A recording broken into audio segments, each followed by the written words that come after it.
जो लोग आज विरोध कर रहे हैं, आज मोदी जी से सवाल बोल रहे हैं, वो कहां थे उस समय जब पाकिस्तान के खूंखार लोगों ने हमारे देश के उन नवविवाहिता महिलाओं के साथ जो पहलगाम में गई थीं, घूमने गई थीं, जिनके हाथों की मेहंदी नहीं छूटी थी, जिनके हाथों की मेहंदी से आई लव यू जानू नहीं हटा था, उन पर गोलियां धर्म पूछ कर चलाई गईं, धर्म पूछ कर उन्हें मारा गया। और उसके बाद जब भारत ने पाकिस्तान से बदला लेने की ठानी, जब ऑपरेशन सिंदूर करने का साना, तो यही ईरान पाकिस्तान को बम, गोला और बारूद दे रहा था। यही इजराइल भारत के साथ खड़ा था, 1991 में भी खड़ा था, बाद में भी खड़ा था, आज भी खड़ा है, आगे भी खड़ा रहेगा। रूस भी हमारे साथ खड़ा था। हम तो उसका साथ देंगे जो हमारे साथ खड़ा था, जिसने हमारे दुश्मन की मदद की, जिसने हमारे दुश्मनों के साथ हाथ मिलाया, जिसने भारत सरकार को अस्थिर करने का काम किया, जिसने भारत को हिंदुओं, मुस्लिम, सिख, ईसाई, जैन, पारसी, जो सभी धर्म के लोग रहते हैं, उन पर गोला बारूद चलाने का काम किया। गुरुद्वारे पर जम्मू कश्मीर में हमला हुआ, स्कूलों पे हमला हुआ। स्कूलों में कौन से धर्म की बात होती है? स्कूल में तो हिंदू, मुस्लिम, सिख, ईसाई, जैन, पारसी सारे पढ़ते हैं। लेकिन ईरान ने देखकर ऐसा किया। जब यही लोग जो आज आंदोलन कर रहे हैं, क्या ये 26/11 पर बोले थे? जब 26/11 हमारे देश की मुंबई आर्थिक राजधानी थी देश की, उस पर हमला हुआ, तब 26/11 पर बोलने वाला कोई नहीं था। इस देश की संसद, जहां गुवाहाटी से चौपाटी, अटक से कटक, खाड़ी से पहाड़ी, कश्मीर से कन्याकुमारी तक के सांसद बैठते हैं, उन सांसदों पर हमला करने के लिए जब पाकिस्तान ने अपनी कुचक्र नीति चलाई, तब ईरान पाकिस्तान का साथ दे रहा था, इजराइल भारत के साथ खड़ा था। जब संसद पे हमला हुआ, दिल्ली हाईकोर्ट पे हमला हुआ, जयपुर की जवेरी बाजार में हमला हुआ, वाराणसी में बम ब्लास्ट हुआ, उड़ी में हमला हुआ, उस समय ये लोग कहां थे आंदोलन करने वाले जो आज ईरान का साथ दे रहे हैं? कभी तो शिया और सुन्नी लड़े जाते हैं, भारत में तो शिया और सुन्नी लड़ते हैं, लेकिन वहां के शिया से प्यार हो गया भारत के लोगों को, सुन्नी को। देखिए आप जिस तरह से दुभांति चीज चले। जब जम्मू कश्मीर में अमरनाथ यात्रा पर जाने वाले हिंदू यात्री जो व्रत करके जाते हैं और केवल जम्मू कश्मीर की अर्थव्यवस्था को बढ़ाने जाते हैं, सैलानी बन के आते हैं, यात्री बन के आते हैं, अतिथि बन के जाते हैं, मेहमान बन के जाते हैं, और उन पर अमरनाथ में बम ब्लास्ट होते हैं, अमरनाथ की यात्रियों पर आतंकवादी हमला होता है। माता वैष्णो देवी के जरिए जाने वाली बस, जो माता वैष्णो देवी की माता वैष्णो देवी तेरे दर पे आए हैं का नारा लगाते हुए जाते हैं। उनको इसलिए मारा जाता है कि वो हिंदू होते हैं, उनको इसलिए मारा जाता है वो सनातनी होते हैं। जब माता वैष्णो देवी जाने वाली यात्रियों की बस में सारे लोगों को मार दिया, एक 3 साल की बच्ची जिसके चारों तरफ लाशें बिछी पड़ी थी, उसके माँ बाप सबकी, वो बच्ची नहीं जानती थी धर्म, वो बच्ची नहीं जानती थी मजहब, वो नहीं बच्ची जानती थी ईश्वर, अल्लाह, गॉड, खुदा क्या होता है। वो बच्ची वहां रोती रही, कोई नहीं पहुंचा उसको बचाने के लिए, कोई नहीं पहुंचा उसके आंखों के आंसू पोंछने के लिए। तब इन लोगों का आंदोलन कहां गया था? तब इन लोगों का प्यार कहां गया था? तब इन लोगों का सर्वधर्म संभाव कहां गया था? तब इनका जनहित का विषय कहां गया था? जब बांग्लादेश में दीपू दास की हत्या होती है, जब बांग्लादेश में दीपू दास को मारा जाता है, लटकाया जाता है, उसकी लाश को पीटा जाता है, उसको जलाया जाता है, जला के सड़कों पे खींचा जाता है, तब इनका प्यार कहां जाता है? तब इनका प्यार नहीं निकलता है। उस समय कहते हैं बांग्लादेश तो उनका अपना मामला है, क्योंकि वह हिंदू मर रहा होता है, वह हिंदुओं की हत्या हो रही होती है, वह हिंदुओं का जेनोसाइड हो रहा होता है। जब कश्मीर में ब्राह्मणों को मारा जा रहा था, ब्राह्मण बहनों बेटियों को कुचला जा रहा था, उनका धर्म परिवर्तन कराया जा रहा था, उनसे जबरदस्ती निकाह किया जाता था, तब ये मौन होते हैं। केरला में जब बड़े पैमाने पर धर्म परिवर्तन होता है, तब केरला सरकार चुप रहती है, मुख्यमंत्री चुप रहते हैं, सिस्टम चुप रहता है, शासन चुप रहता है, प्रशासन चुप रहता है, कोई नहीं बोलता, भारत का कोई व्यक्ति नहीं बोलता। वो अपनी दर्द की सिसकियां खुद लेते रहते हैं, रोते रहते हैं, पीटते रहते हैं, अपने भाग्य की इसी को गति मान लेते हैं। तब नहीं ये जाते विरोध करने, तब नहीं कोई आंदोलन करता है, तब कोई नहीं जंतर मंतर पर जाता है। बरेली में जब हिंदुओं के घर में घुस के मारा जाता है, तब कोई नहीं बोलता है, कहीं नहीं कहता है, कोई नहीं कहता है। इस तरह से ये भारत की एकता अखंडता को तोड़ने की बात करते हैं।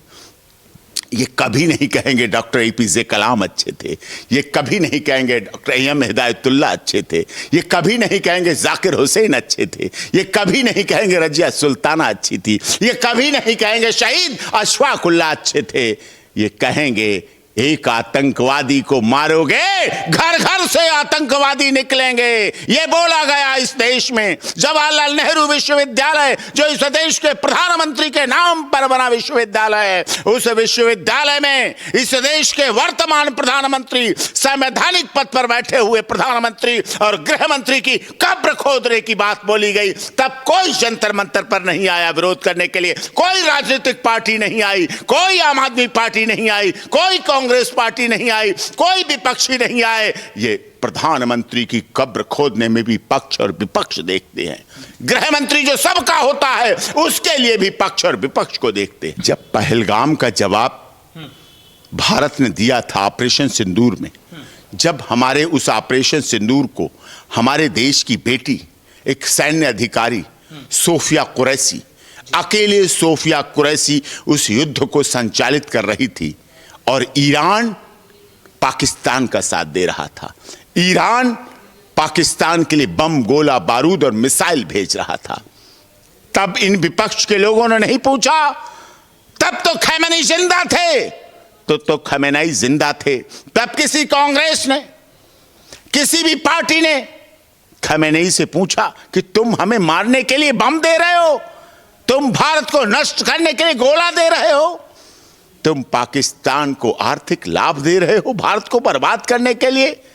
जिस भारत में दुनिया की सबसे अधिक मस्जिदें हैं, जिस भारत में दुनिया में सबसे अधिक सुरक्षित है तो मुस्लिम सुरक्षित है, जिस दुनिया में सबसे अधिक 30 त्योहार सुरक्षा और संरक्षा के साथ अगर मुस्लिम मनाते हैं तो भारत में मनाते हैं। तब इन्होंने सवाल नहीं पूछे, तब इन्होंने बात नहीं की, तब इन्होंने उससे कुछ नहीं कहा, तब कुछ कहना का नहीं सोचते हैं। यही दो तरह की बात है, यही दुतरफा बात है, ये नहीं होना चाहिए। लेकिन उन्होंने किया। हमें अच्छा लगता अगर ये पत्र लिखते हमारे देश की कांग्रेस पार्टी, जब 23 मिनट में भारत की सेना ने, मैं धन्यवाद करता हूं जल सेना का, वायु सेना का, थल सेना का, जिन्होंने 23 मिनट में 100 आतंकवादियों को जमींदोज मिला दिया, 10 आतंकवादी ठिकानों को नष्ट नाबूद कर दिया। तब ये पत्र लिखते कि ईरान, खमेनी साहब, तुम तो धर्म के बड़े गुरु हो, तुम तो धर्म के बड़े अधिष्ठाता हो, हम तो तुम्हें बड़ा सम्मान करते हैं, भारत तो तुम्हारे लिए बरबर जा रहा है, भारत तो तुम्हारे लिए नमन होके जा रहा है। तुम भारत के लोगों पर, अपने प्यारों पर, अपने अजीजों पर, अपनी मोहब्बत करने वालों पर, तुम्हें बहुत बड़ा धर्मगुरु मानने वालों पर गोलियां चलवा रहे हो, बम भेज रहे हो, गोला बारूद भेज रहे हो, तोपें भेज रहे हो, मिसाइल भेज रहे हो। मैं धन्य मानता हूं उस समय भी इजराइल ने भारत का साथ दिया, सहयोग दिया। लेकिन अगर हम भारत की बात करें तो भारत को आप कहां देख रहे हैं, कहां, और इसका इम्पैक्ट क्या पड़ने वाला है युद्ध? भारत मजबूत देश है। अगर विश्व तीसरे महायुद्ध की तरफ जाता है तो भारत की सामरिक रचना, भारत की थल सेना, भारत की जल सेना, भारत की वायुसेना, भारत के बॉर्डर सिक्योरिटी फोर्सेस, भारत के सीआईएसएफ, भारत के रैपिड एक्शन फोर्स, भारत के गृह मंत्रालय, भारत की रक्षा मंत्रालय, भारत के महामहिम राष्ट्रपति, भारत के अच्छे पड़ोसी देश और भारत की भारतीयता के साथ जुड़े रहने वाले दुनिया भर के देश भारत के साथ हैं। रशिया को, अगर रूस के राष्ट्रपति भारत आते हैं और हम उन्हें रेड कारपेट बिछाकर, देश के महामहिम राष्ट्रपति जी हमारे देश के राष्ट्रपति भवन में उनका रेड कारपेट बिछाकर स्वागत करते हैं और उन्हें 21 तोपों की सलामी देते हैं, तो वो 21 तोपों की सलामी केवल रूस के लिए नहीं है, वो 21 तोपों की सलामी उन देशों को भी करारा जवाब है जो भारत के खिलाफ गलत नजर, गलत आंखों से, गलत इरादे से, गलत भावना से देखते हैं, उनको भी जवाब है। अच्छा सर, जैसे अभी आपने कहा कि हम इजराइल के साथ खड़े हैं, लेकिन और जो विपक्षी नेता की नई दोस्ती है इजराइल से, ईरान से तो पुरानी है। भारत को ईरान के साथ खड़ा होना चाहिए मजबूती के साथ, मोदी को और पूरे भारत को। देखिए, भारत की वैश्विक नीति, भारत की विश्व की नीति अटल है, दृढ़ है, अविश्वसनीय है, अकल्पनीय है। कोई ना उसकी कल्पना कर सकता है, ना उस पर अविश्वास कर सकता है। भारत का विदेश मंत्रालय, भारत का रक्षा मंत्रालय, भारत का गृह मंत्रालय, भारत की वैश्विक नीति पूरी तरह से दृढ़ता के साथ, मजबूती के साथ, विश्वास के साथ, भरोसे के साथ पूरी तरह से कामयाब है और कायम है। और हम दुनिया में सोने की चिड़िया, जगत गुरु बनने की तरफ जा रहे हैं। तो हमारे देश के प्रधानमंत्री अगर ये दावा करते हैं कि one earth, one family, one future और वन हेल्थ G20 में हमारा नारा है, तो हम उसको मानते हैं। हमारा प्राचीन नारा था वसुधैव कुटुंबकम, उसको वर्तमान में one earth, one family, one future, one health के द्वारा दिखा के, और वर्तमान सरकार ने सबका साथ, सबका विकास, सबके विश्वास और सबके न्याय के नारे साथ पूरी दुनिया को जोड़ने का विश्वास किया, पूरी दुनिया को एक साथ लाने का काम किया। चाहे स्वामी विवेकानंद जी रहे हो, चाहे हमारी मार्गरेट थैचर रहे हो, मार्गरेट अल्वार रही हो, चाहे मदर टेरेसा रही हो, हमने धर्म से उठकर मानव धर्म को मान्यता दी है। हमने सर्वधर्म समभाव को माना है और जीवंत और ज्वलंत जागृत करके पूरी दुनिया को दिखाना चाहा है कि मानव धर्म सत्य था, मानव धर्म सत्य है और मानव धर्म सत्य रहेगा। यह हमारा अटल सत्य है, हम इस पर चलते हैं, यह हमारे जिंदगी की। और तब हम कह पाते हैं सर्वे भवन्तु सुखिनः सर्वे सन्तु निरामया।